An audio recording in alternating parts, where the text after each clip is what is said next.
Shalom, shalom, selamat sabat buat pemirsa Anda sekalian di mana saja Anda berada. Pada sabat ini, saya berada di rumah bersama dengan keluarga untuk juga bersabat bersama-sama. Ini adalah sabat keempat sejak kami harus berada di rumah dengan hashtag di mana saja berada. Kalau kita lihat di postingan hashtag di rumah aja.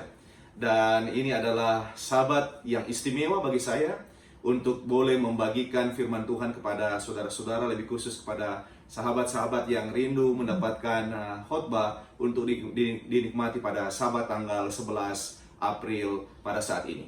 Saya sangat bergembira oleh karena daerah Conference Manado dan Provinsi Maluku Utara menyiapkan materi untuk mana dapat dikhotbahkan. Dan pada saat ini khotbah didasarkan atas Yesaya 41 ayatnya yang ke-10. Sebelum kita mulai mendengarkan firman Tuhan ini dan membahas firman Tuhan ini, mari kita tunduk kepala dan berdoa. Ya Tuhan Allah, kami datang kepadamu memohon hikmat-Mu. Kiranya kasih yang Tuhan akan memberkati kami dan menjadikan ibadah yang sederhana dan khotbah yang singkat ini berkat untuk kami semuanya di situasi pandemi COVID-19 ini. Kasih yang Tuhan akan menyertai hamba-Mu dalam menyampaikan firman ini dan memberkati semua yang melihat dan mendengarkan firman ini untuk kiranya dapat dikuatkan dan setia dalam kehidupan mereka dalam nama Yesus. Amin. Baik, mari kita melihat firman Tuhan. Siapkan Alkitab Anda dan mari kita membuka bersama-sama Yesaya pasalnya yang ke-41. Judul firman Tuhan yang saya bawakan pada sabat ini adalah jawaban terhadap ketakutan.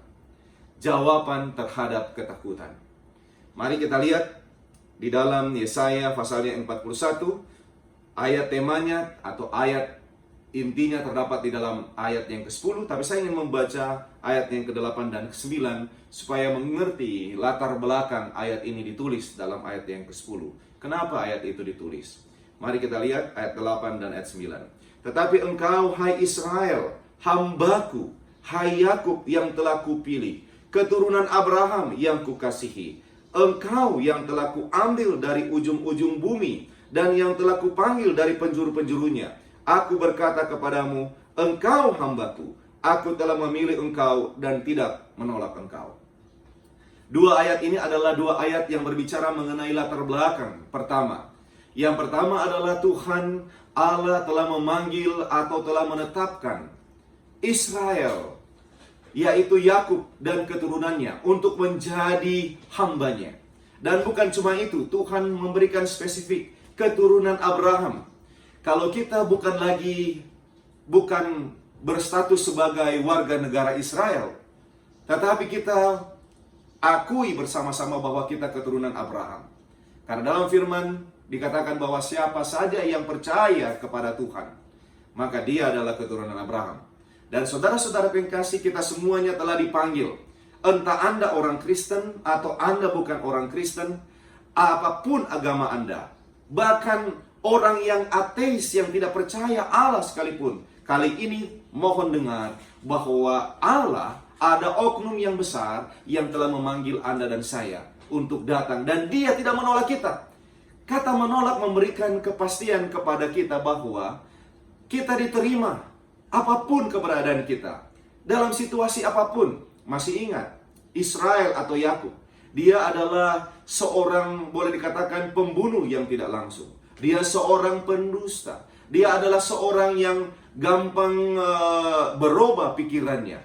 Dia adalah seorang yang suka lari dari kenyataan. Ini adalah tentang Yakub. Bagaimana tentang keturunan Abraham? Berbicara mengenai keturunan Abraham itu berkaitan dengan leluhurnya Abraham. Situasi tentang Abraham. Abraham adalah seorang yang juga penipu. Walaupun dia disebut sebagai bapa segala orang percaya, tetapi status mereka adalah status yang boleh saya katakan ada cedera, ada cacat dalam kehidupan mereka. Tetapi Allah tidak menolak mereka. Demikian pula saudara dan saya. Kita memiliki kecacatan, kita memiliki sesuatu yang tidak baik, kita memiliki kekurangan, kita memiliki dosa, kelemahan. Tetapi Tuhan katanya tidak menolak kita. Dia memanggil kita. Oleh karena itu, saudara-saudara, mari datang kepadanya. Kenapa? Ada hal yang perlu kita perhatikan. Kenapa kita harus datang kepadanya? Dia sudah terima kita, dia tidak tolak kita. Malahan dia katakan, engkau adalah hambaku. Hambaku di sini bukan sebagai budak, tetapi hamba sebagai orang yang mengikuti, sebagai pelayan yang diberikan tanggung jawab. Mari kita lihat ayatnya yang ke-10 yang menjadi topik pembahasan firman Tuhan pada sabat ini. Ayat yang ke-10 berkata, janganlah takut, sebab aku menyertai engkau. Janganlah bimbang, sebab aku ini Allahmu. Aku akan meneguhkan, bahkan akan menolong engkau. Aku akan memegang engkau dengan tangan kananku yang membawa kemenangan. Ada dua bagian hal yang penting yang Tuhan perintahkan kepada saudara dan saya untuk kita lakukan. Yang pertama adalah Tuhan perintahkan, jangan takut. Jangan takut. Dalam bahasa Ibrani disebut jangan takut altira. Altira ki imekha ani. Artinya, jangan takut karena aku menyertaimu. Kata altira dalam bahasa asli itu menunjukkan tentang kecemasan, menunjukkan tentang ketakutan. Makanya Tuhan katakan al artinya jangan, do not, ya. Jangan takut. Jangan cemas. Jangan kita menundukkan kepala lalu kemudian gemetar. Itu yang dimaksudkan di dalam ayat bagian yang pertama. Perintah Allah kepada kita, jangan takut. Ingat, sebagai orang Kristen, siapapun Anda, walaupun Anda pun bukan orang Kristen, walaupun Anda seorang yang tidak percaya Tuhan, ingat baik-baik, kita manusia tidak imun, tidak kebal terhadap masalah, tidak kebal terhadap ujian-ujian, terhadap penderitaan yang kita hadapi. Di dalam Alkitab diceritakan bahwa murid-murid pun menghadapi masalah. Mereka menghadapi penagih pajak yang selalu datang kepada mereka. Mereka menghadapi badai. Mereka menghadapi orang-orang yang datang kepada mereka mengikuti dan berharap banyak. Tetapi mereka tidak punya banyak makanan. Mereka tidak punya kecukupan untuk mereka bagikan. Bukan cuma itu, mereka pun tidak mempunyai uang yang cukup untuk membeli makanan. Mereka pun menghadapi banyak masalah. Anggota keluarga mereka sakit. Walaupun Anda sebagai orang Kristen dan mengikut Tuhan, masalah ini pasti akan datang. Masalah ini akan selalu hinggap kepada kita. Dan pada saat ini masalah pandemik yang luar biasa COVID-19 ini merajalela di mana saja. Walaupun Anda dan saya mengaku bahwa kita adalah orang Kristen, masalah ini tidak akan pernah lari dari kita. Masalah ini akan ada selalu. Dan ingat, saya katakan bahwa seorang Kristen tidak kebal terhadap masalah. Namun, masalah itu akan tiba bila sumber-sumber kita sudah menipis. Biasanya, kalau orang memiliki sumber-sumbernya cukup, dia tidak akan merasa, oh, masalah. Tetapi manakala kekurangan uang, manakala kekurangan makanan, manakala kekurangan kenyamanan, kekurangan keamanan, lalu kemudian kita akan berpikir itu menjadi masalah. Ini menjadi masalah saat ini. COVID-19 membuat banyak orang dirumahkan. Membuat banyak kita tidak dapat lagi melanjutkan tanggung jawab kita. Pergi untuk berbelanja, hanya beberapa saja item yang diperlukan, itu saja yang harus diambil, dibeli, lalu dibawa pulang. Tidak ada bisa close contact, tidak bisa dekat, harus ada distancing, physical distancing atau social distancing. Ada jarak antara satu dengan yang lain. Sehingga lagi rame sekarang. Kalau dulu konsepnya bersatu kita teguh, bercerai kita runtuh. Sekarang bersatu kita sakit, bercerai kita sehat. Ini menyatakan bahwa kita harus menjaga jarak. Tetapi itu adalah sebuah masalah. Masalah itu terjadi. Masalah itu akan selalu datang. Dan itu menyebabkan ketakutan. Ketakutan selalu datang manakala kita merasa bahwa apa yang menjadi sumber-sumber kita mulai berkurang, menipis, bahkan habis. Tetapi di dalam ayat ini dikatakan jawabannya adalah kalimat aku menyertaimu. Aku menyertaimu. Imeka ani dalam bahasa Ibrani. Imeka ani, ada kalimat ani di sana dalam terjemahan asli sebenarnya adalah dalam bentuk presence. Artinya bentuk sekarang. I am. Aku adalah aku. Jadi ketika Tuhan berkata jangan takut, aku adalah aku, Dia mau nyatakan bahwa kehadirannya itulah yang diperhatikan.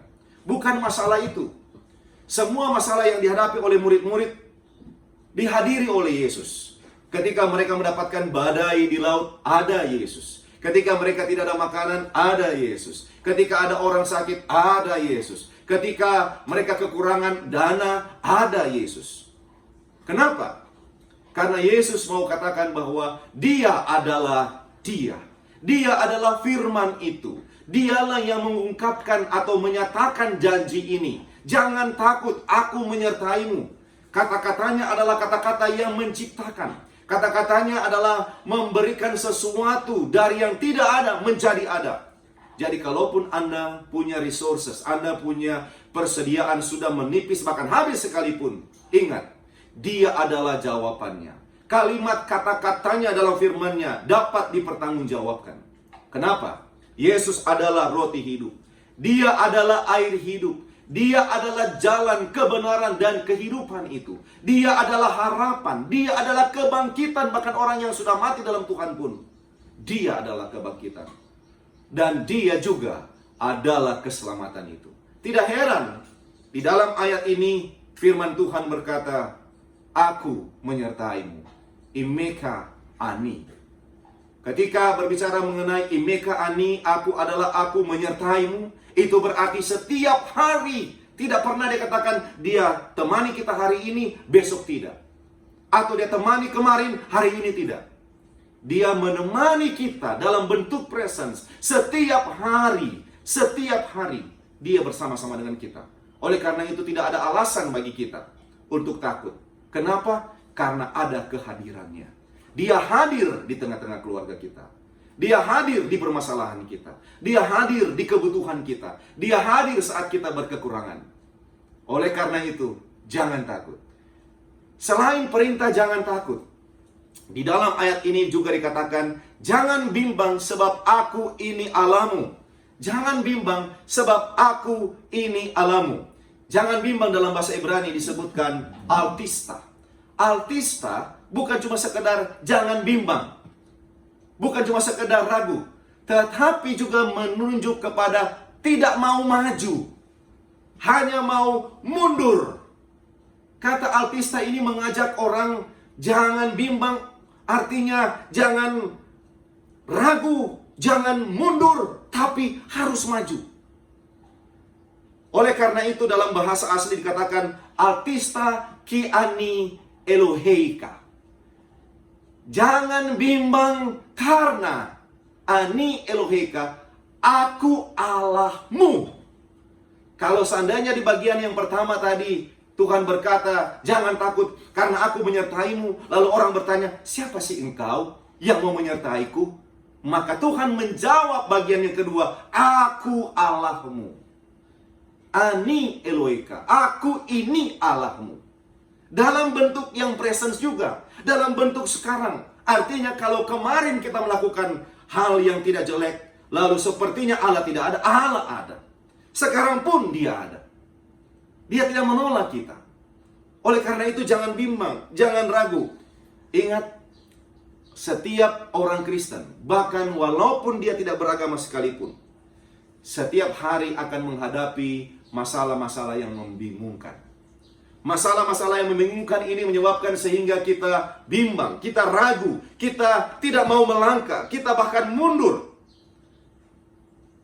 Peristiwa-peristiwa dalam situasi COVID-19 ini menciptakan banyak hal yang kadang-kadang tidak masuk di akal. Tidak ada penjelasan. Kenapa saya harus di PHK? Saya sudah kerja cukup jauh, cukup lama. Kenapa saya harus diberhentikan? Saya harus fire, saya harus dipecat dari pekerjaan saya. Kenapa ini dan kenapa itu? Kenapa saya tiba-tiba jatuh sakit? Kenapa tiba-tiba ada kecelakaan? Kenapa ada kematian saudara saya? Bukankah dia setia? Ingat baik-baik, setiap manusia di dunia ini akan selalu bertemu dengan situasi yang membingungkan. Tetapi kita jangan lupa, firman Tuhan berkata segala sesuatu bekerja sama untuk kebaikan. What? Mungkin orang bertanya, for our good, untuk kebaikan kita?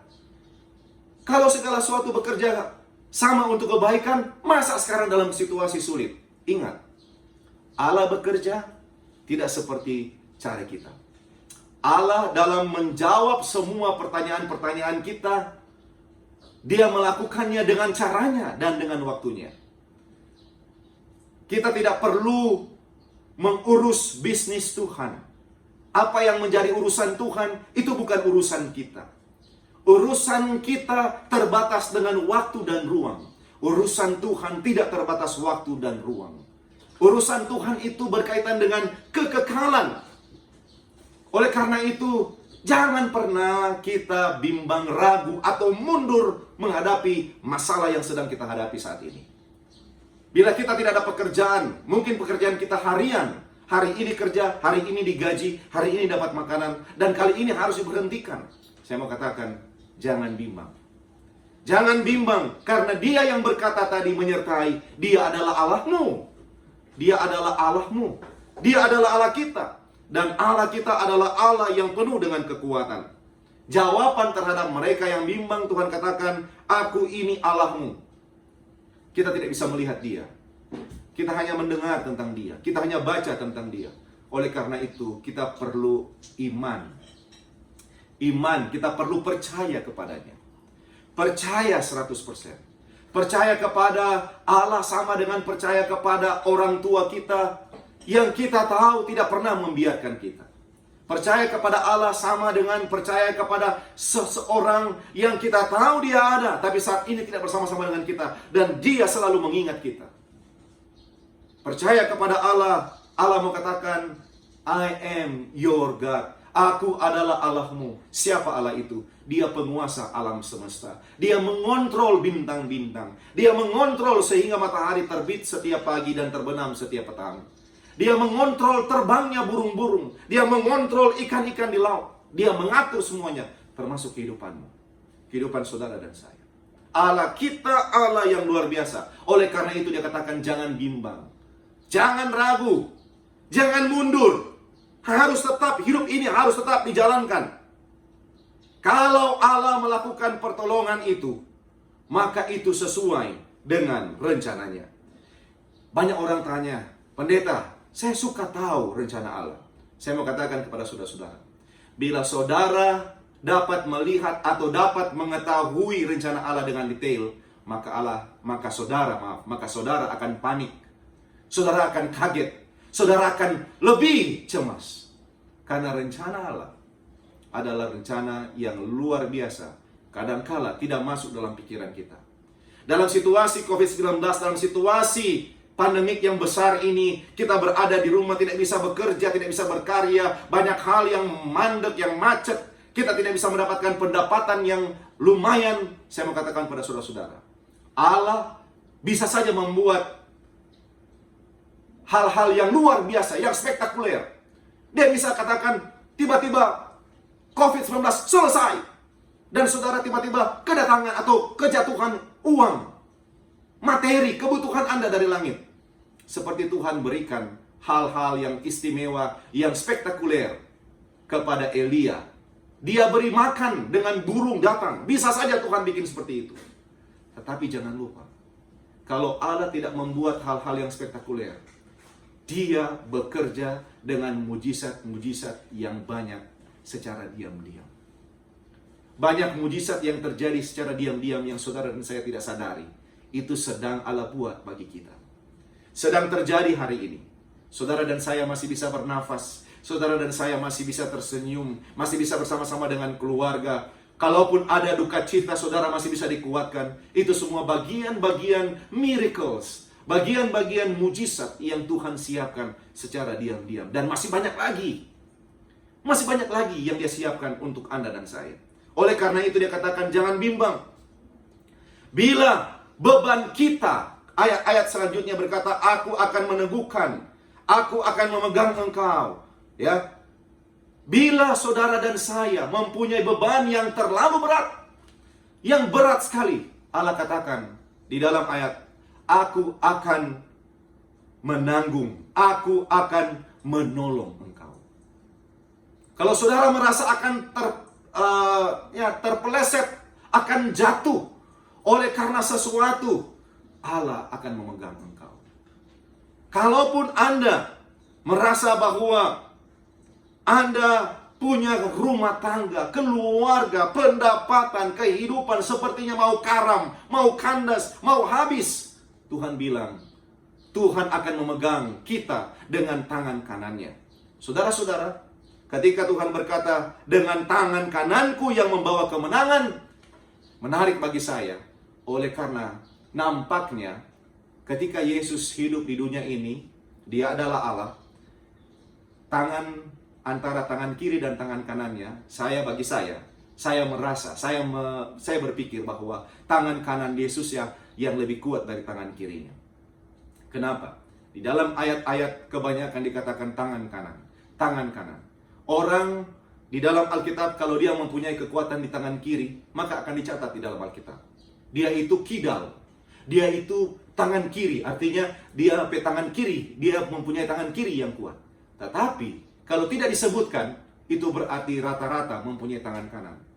Dan berbicara mengenai Yesus Kristus yang berkata I am, yang berkata Imeka Ani, aku yang menyertaimu, yang berkata Ani Eloheka, aku adalah Allahmu. Dalam kehidupannya di dunia, melayani menggunakan banyak tangan kanannya. Tangan kanannya menjamah mereka yang sakit. Tangan kanannya memberi makan mereka yang lapar. Tangan kanannya menjamah mereka yang buta. Bahkan buta kerohanian akan dijamahnya. Tangan kanannya memegang mereka yang tuli. Mereka yang tidak mau mendengarkan firman Tuhan pun dijamah Tuhan saat ini. Bagi mereka yang mempunyai keraguan, ketakutan, tangan kanannya akan membawa kepada kemenangan. Tangan kanan Allah kita adalah tangan yang penuh harapan dan penuh sukacita. Oleh karena itu, saudara, jangan takut. Jangan bimbang. Kita hidup hari ini, besok kita akan hidup lagi. Tuhan akan bersama-sama dengan kita. Tuhan akan menyertai kita. Jangan takut untuk melangkah maju. Langkahlah saudara-saudara. Hari ini ada kepastian bahwa Allah menyertai kita. Bahwa Dia adalah pengontrol segala sesuatu. Dia sedang menyiapkan mujizat bagi kita secara diam-diam, dan itu akan kita nikmati. Jangan lupa, hari ini adalah Sabat Tuhan. Nikmati bersama-sama dengan keluarga. Sukacita bertambah, dan kita akan bertemu lagi hari Sabat depan. Kiranya Tuhan memberkati. Shalom dan selamat Sabat.